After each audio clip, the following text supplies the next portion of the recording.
औज़ुबिल्लाहिमिनश्शैतानिर्रजीम बिस्मिल्लाहिर्रहमानिर्रहीम। अस्सलाम वालेकुम। कैसे हैं व्यूअर्स? उम्मीद करती हूँ आप खैरियत से होंगे।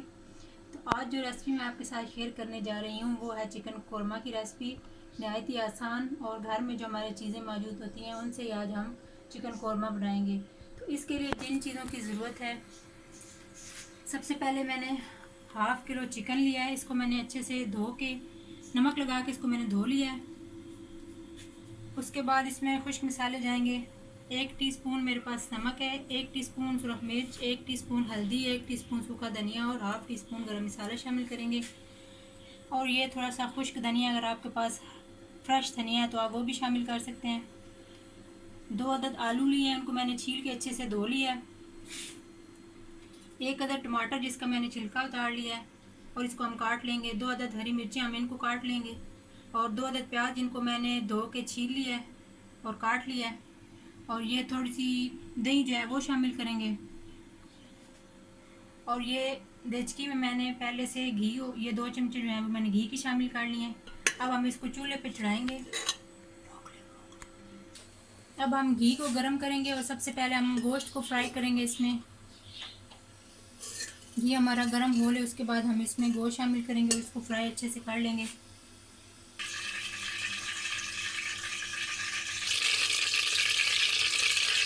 ये घी हमारा गरम हो चुका है। अब इसमें ये गोश्त है इसको शामिल कर देंगे और इसको हम अच्छे से फ्राई कर लेंगे।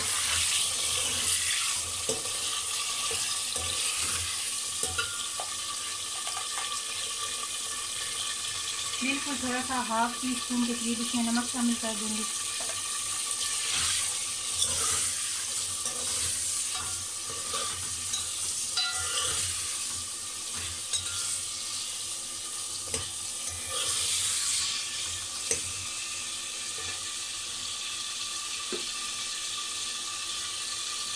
गोश्त को हमने फ्राई करके निकाल लेना है। उसके बाद हम इसमें प्याज शामिल करेंगे और हम इसका मसाला जो है वो तैयार करेंगे।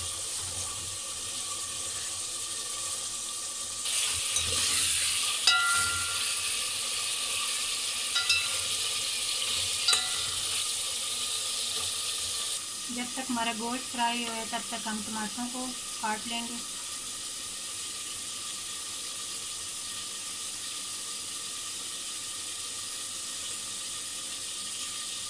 और हरी मिर्चों को भी काट लेंगे।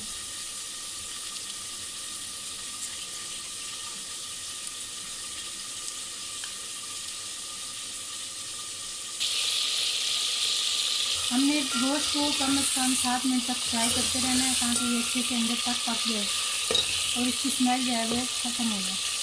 बोलना भी क्या है ना। तो ये 7 मिनट हो चुके हैं। अब हम गोश्त को निकाल लेंगे। गोश्त हमारा फ्राई हो चुका है, इसको निकाल लेंगे।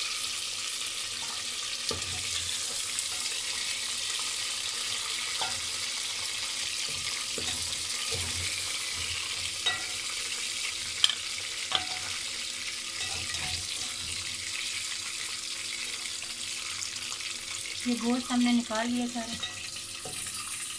इसमें प्याज शामिल कर देंगे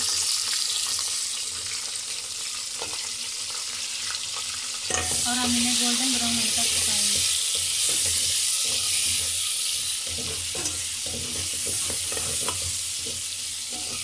हमने उसी घी में प्याज़ों को डाला है जिसमें हमने घी को, ये गोश्त को फ्राई किया था। इसी में ही हमने प्याज़ों को भी पकाना और इसी में मसाला बनाएंगे।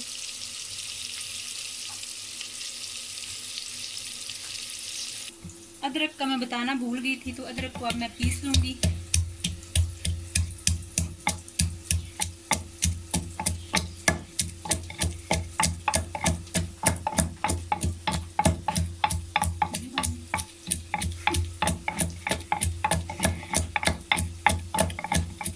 तो ये अदरक हमारा पीस गया। अब हम इसे निकाल लेंगे किसी प्लेट में।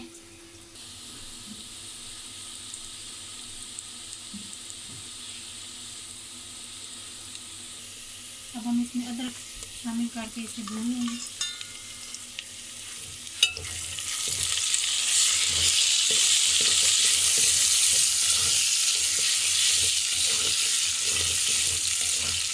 अब हम इसमें थोड़ा सा पानी शामिल करेंगे।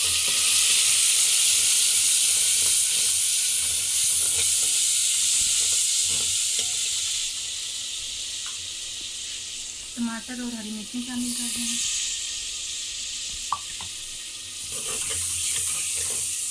और इन्हें अच्छे से गला लेंगे।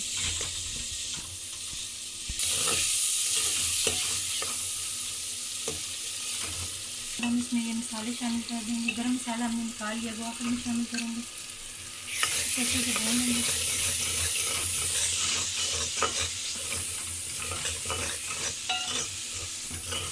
पानी शामिल कर देंगे।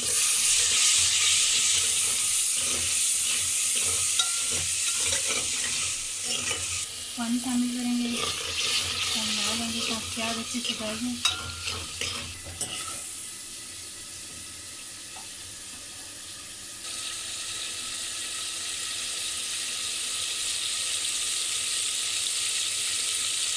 कम से कम हमने 10 मिनट तक भूनना है।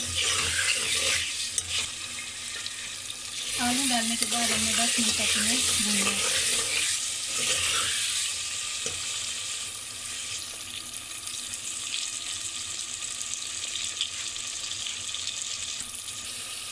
थोड़ा सा पानी शामिल करेंगे ताकि हमारे आलू जो है वो जल ना जाए। साथ साथ थोड़ा थोड़ा पानी शामिल करके इसको पकाते रहेंगे 10 मिनट तक।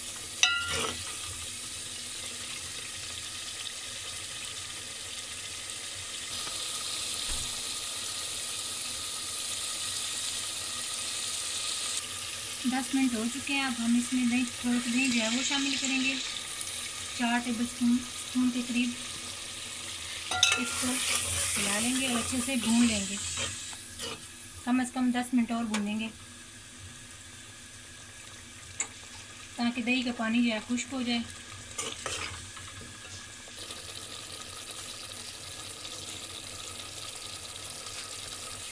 तो ये आलू हमारे भून चुके हैं। अब हम इसमें गोश्त डाल के इसको 10 मिनट तक भून लेंगे।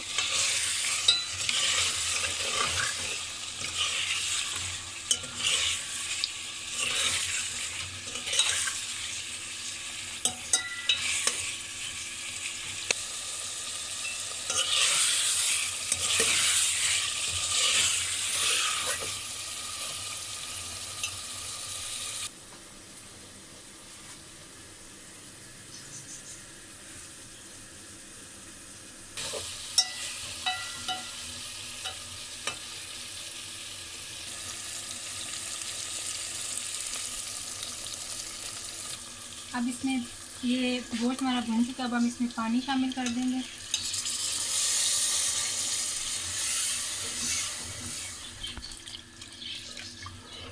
इतना पानी शामिल करेंगे कि ये आलू हमारे जो है वो गल जाए।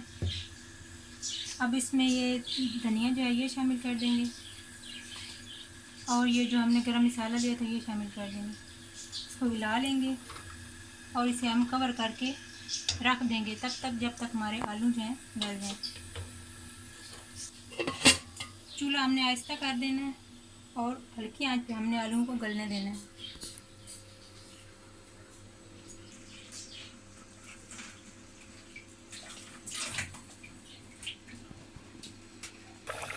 तो ये आलू हमारे गल चुके हैं। 25 मिनट लगे हैं हमारे आलू गलने में। तो ये सालन हमारा तैयार है। अब हम इसे एक प्लेट में सर्व करेंगे।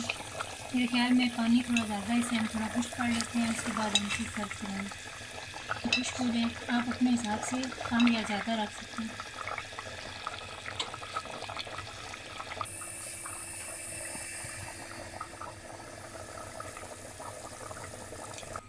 तो ये कौरमा हमारा रेडी हो चुका है। शोरबा खुश्क हो गया। अब हम इसे एक बाउल में सर्व करेंगे।